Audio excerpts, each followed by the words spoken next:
Hello everybody, welcome back to part 2. So this one we're going to be focusing on adding shadows, highlights, and just giving the form some dimension and just a slight 3D effect.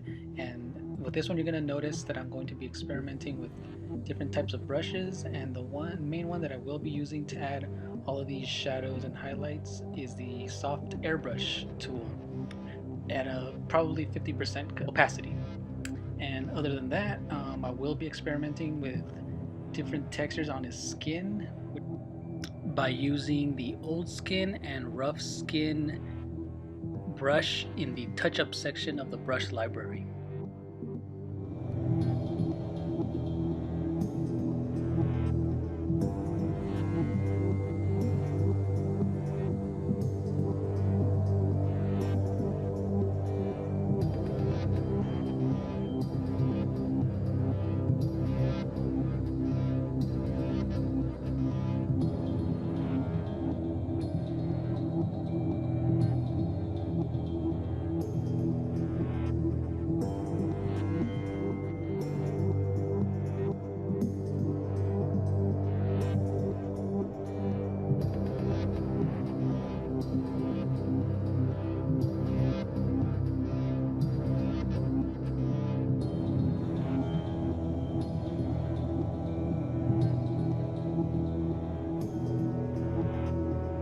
Now, as for the light and shadow areas, I determined that the light source will be coming from the very top, which means I'll be adding some highlights right here on his cheeks, by the inside of his ears, right underneath the folds of his clothing and his little arms, and his little folds, wrinkles on the top of his head.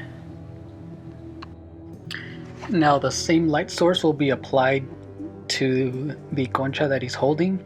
So I'll be adding the shadows right underneath the pinks and the brown colors, and the texture that I use will be found in the organic section of the brush library, which I use the Spire brush. So yeah, go ahead and enjoy the rest of this video, and at the very end I'll be using a sped up time lapse of the entire process of video 1 and 2. Thanks. Later.